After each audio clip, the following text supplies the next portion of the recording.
जोपर्यंत तुम्हाला इथिक्स, एसे आणि ऑप्शनलमध्ये मार्क्स येत नाहीत तोपर्यंत तुम्हाला इंटरव्ह्यू कॉल येण्याची चान्सेस फार कमी आहेत. आणि यासाठी तुम्ही दररोजचा किती वेळ देऊ शकता? इथिक्समध्ये तुमची टाईम इन्व्हेस्टमेंट खूप कमी आहे कम्पेअर्ड टू द मार्क्स. तीच गोष्ट ऑल इंडिया रँक सेकंडची पण आहे, गरिमा लोहिमाची. Hi guys, welcome to dimension IAS. MPSC आता न्यू पॅटर्नसह UPSCच्या लाईनवर चाललेलं आहे. तर आता ही गोष्ट डिस्कस करणं फार गरजेची झाली की पहिला जो तुमचा इंटरव्ह्यू कॉल आहे तो येण्यासाठी नक्की काय करणं गरजेचं आहे.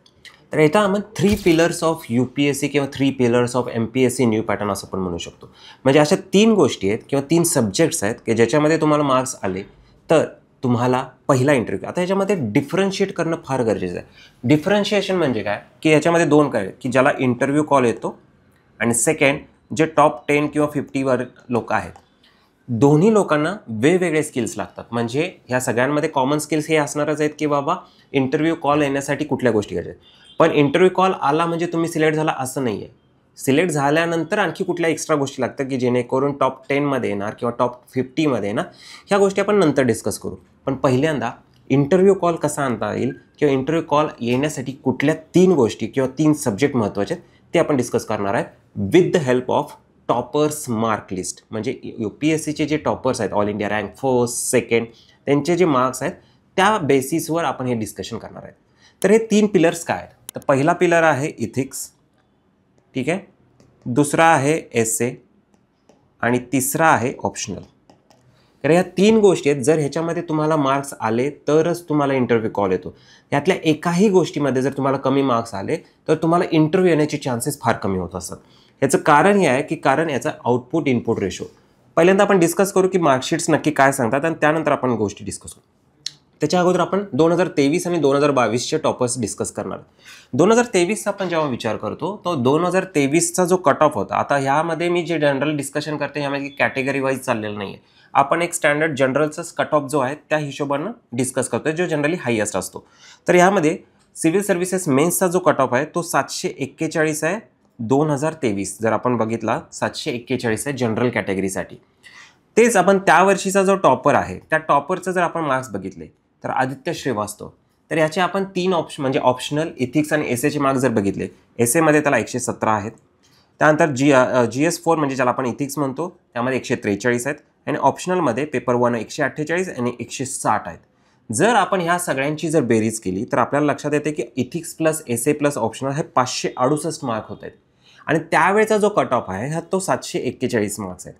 जर आपण ऑप्शनल, इथिक्स आणि एसेचे मार्क्स कंबाईन केले तर आपल्याकडे मार्क्स येतात 568 आणि कट ऑफ आहे 741. ह्या दोन्हीतला जो डिफरन्स आहे तो 173 आहे. म्हणजे याचा अर्थ काय आहे की याचा अर्थ आहे की तुम्हाला GS 1, 2, 3 हे 3 विषय मिळून फक्त 173 मार्क्स मिळवणं गरजेचं आहे. GS 1, 2, 3 यामध्ये तुम्हाला कंबाईनली 173 मार्क्स मिळणं फार म्हणजे ह्याच्यामध्ये काय होते की जेव्हा तुम्हाला इथिक्स, एसे आणि ऑप्शनलला मार्क्स येतात तेव्हा तुमचा GS 1, 2, 3चे मार्क्स मिळवण्याचा जो लोड आहे तो कमी होत असतो.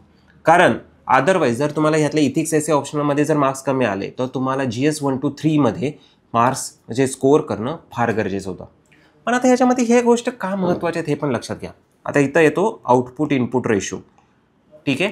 आता जेव्हा आपण इथिक्सचा विचार करतो तर इथिक्समध्ये अभ्यास करतो म्हणजे आपण काय करतो, आपण आयडियाज, कीवर्ड्स यांचं ब्रेनस्टॉर्मिंग करत असतो, एक्झाम्पल्स ब्रेनस्टॉर्म करत असतो किंवा आपलं जे थिंकिंग असतं, युअर ओपिनियन, ठीक आहे. म्हणजे इथिक्समध्ये एखादा क्वेश्चन आलेला असतो की बाबा what do you understand from your point of view, how do you interpret this quote from your point of view.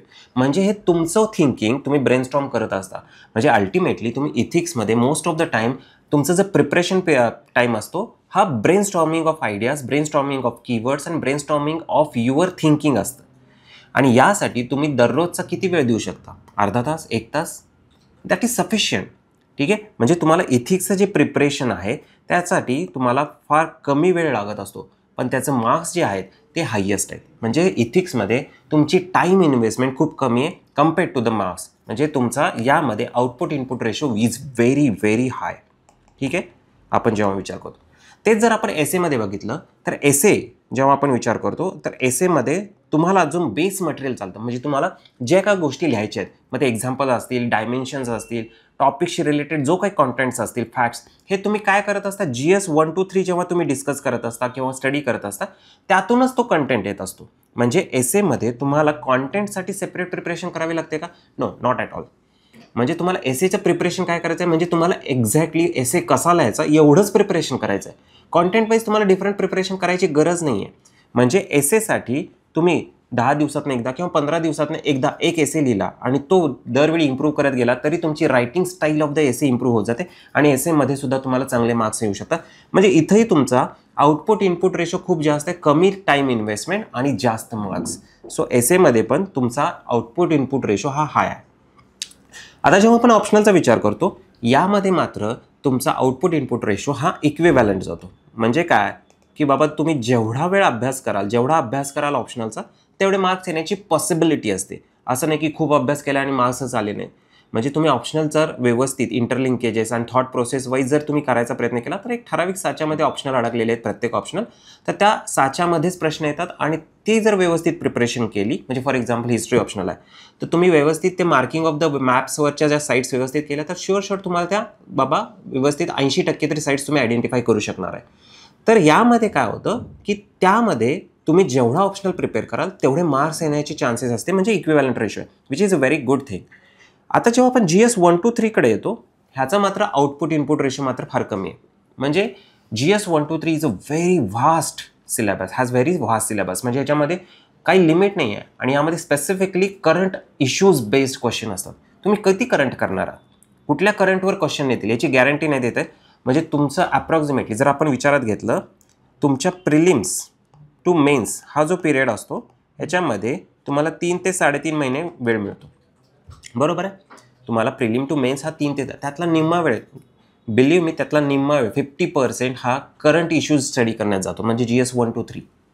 आणि एवढा वेळ झाल्यानंतर सुद्धा तुम्हाला GS 1 to 1 मध्ये 2 मध्ये किंवा 3 मध्ये किती मार्क्स येतात, अप्रॉक्सिमेटली 100, 110, याच्यापेक्षा जास्त ती रेंज जात नाही. म्हणजे तुम्हाला GS 1 to 3 हे 3 सब्जेक्ट मिळून सुद्धा तुम्ही 300 किंवा 320च्या पुढे जाऊ शकत नाही किंवा फार अवघड आहे तो आउटपुट इनपुट रेशो. म्हणजे हा output input ratio in case of GS is very very less. म्हणजे जर तुम्हाला GS 1 to 3च्या बेसिसवर किंवा रिलाय राहायचं नसेल GS 1 to 3वर तर तुम्हाला ऑप्शनल एसे आणि इथिक्सला मार्क्स मिळवावे लागतील. आपण आणखी एक गोष्टी बघूया. त्यानंतर मागच्याच वर्षी 2022-23च्या अनिमेश प्रधान जो ऑल इंडिया रँक सेकंड आहे त्याचे मार्क्स एसेमध्ये 133 आहेत. त्यानंतर GS 4 ज्याला आपण इथिक्स म्हणतो 134 आहेत. त्यानंतर ऑप्शनलमध्ये 133 आणि 153. जर याची टोटल बघितली तर 553 आहे आणि कट ऑफ होतात 741. म्हणजे तुमचा डिफरन्स आला 188. म्हणजे तुम्हाला GS 1 to 3 मध्ये फक्त 188 मार्क्स आणायचे आहेत. म्हणजे ऑन अन ॲव्हरेज फक्त 70 ते 80 मार्क्स आणायचे आहेत. ऑब्व्हियसली आपण त्याच्यापेक्षा जास्त मार्क्स मिळवणार आहेत, पण तुम्हाला बेसिक कट ऑफ क्लिअर करून इंटरव्ह्यू कॉल येण्यासाठी फक्त 188 मार्काची गरज आहे in case of GS 1 to 3. ठीक आहे. तेच आपण जर आपण पुढच्या 2022 अजून मागच्या एका वर्ष जाऊया, म्हणजे आपल्याला ॲनालिसिस अजून परफेक्ट करता येईल. 2022चा आपण जेव्हा विचार करतो तर सिव्हिल सर्व्हिसेस मेन्सचा कट ऑफ आहे 748 आणि त्यावेळेची जी टॉपर आहे इशिता किशोर, तिचे मार्क्स कसे आहेत 137 एसेमध्ये, इथिक्समध्ये 112 आहेत, ऑप्शनल 147 आणि 166 मार्क्स आणि याची टोटल येते 562. कट ऑफ आहे 748 आणि 186 फक्त डिफरन्स आहे. म्हणजे GS 1 to 3 मध्ये फक्त तुम्हाला 186 मार्क्स मिळवायचे.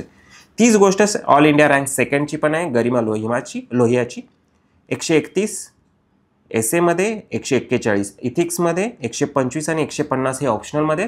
त्याची टोटल आहे 547. 748 हा कट ऑफ आहे आणि तुम्हाला मार्क्स मिळवायचे 200. म्हणजे ultimately again GS 1 to 3 average जर आपण विचार केला 1780 मार्क्स. म्हणजे जेवढा जास्त मार्क्स तुम्ही एथिक्स एसे आणि ऑप्शनलमध्ये आणाल तेवढा तुमचा GS 1 to 3 वरचा लोड कमी होणार आहे, आउटपुट इनपुट रेशो. आणि तुम्हाला कट ऑफ तुम्ही जोपर्यंत क्लिअर करत नाही तोपर्यंत तुम्हाला इंटरव्ह्यूचा कॉल येणार नाही आहे. म्हणजे तुम्ही GS 1 to 3 मध्ये जर आपण विचार केला तर 300 जरी मार्क्स आणले 100 तर तुम्हाला इथिक्स एसे ऑप्शनलला तरीसुद्धा जर आपण ह्या पॉईंट ऑफ व्ह्यूने विचार केला तरी 447 तर मार्क्स घेऊनच यावं लागणार आहेत. सो ह्या गोष्टीचा आपण जेव्हा विचार करतो त्यामध्ये तुम्हाला काय गोष्ट लक्षात येते की जोपर्यंत तुम्हाला इथिक्स एसे आणि ऑप्शनलमध्ये मार्क्स येत नाहीत तोपर्यंत तुम्हाला इंटरव्ह्यू कॉल येण्याची चान्सेस फार कमी आहेत. सो याचा अर्थ काय आहे की जेव्हा तुमचं मेन्सचं प्रिपरेशन चालू असतं आणि स्पेसिफिकली प्रिलिम टू मेन्स या दोन्ही एक्झामच्या मधला जो पिरियड आहे 3 महिन्या किंवा 3.5 महिन्याचा पिरियड आहे ह्यातला जो जरी निम्मा वेळ GS 1 to 3 ला जात असेल तरी निम्म्या वेळेमध्ये हाय स्कोरिंग सब्जेक्ट तुम्हाला स्टडी करायचे आहेत, स्पेसिफिकली इथिक्स एसे. आणि त्याची तयारी जेवढ्या लवकर तुम्ही सुरुवात कराल ह्याच्यामध्ये ऑप्शनल चूज करणं हा क्रिटिकल सब्जेक्ट आहे आणि त्यासाठी आम्ही ऑलरेडी एक व्हिडिओ बनवलेला आहे. तो व्हिडिओ तुम्ही बघून घ्या. रणजित सरांनी पण बनवला आहे आणि मी पण एक बनवला आहे, success rate of the optional subject. हे दोन्ही व्हिडिओ तुम्ही बघून घ्या फॉर द ऑप्शनल चूज किंवा ऑप्शनल सिलेक्शन. तर ऑप्शनल सिलेक्शनसाठी optional selection is a very critical factor for this examination. त्यामुळे एसे, एथिक्स आणि ऑप्शनल हे जेवढ्या लवकर तुम्ही सुरुवात कराल तेवढं बेटर आहे. Thank you very much. All the best.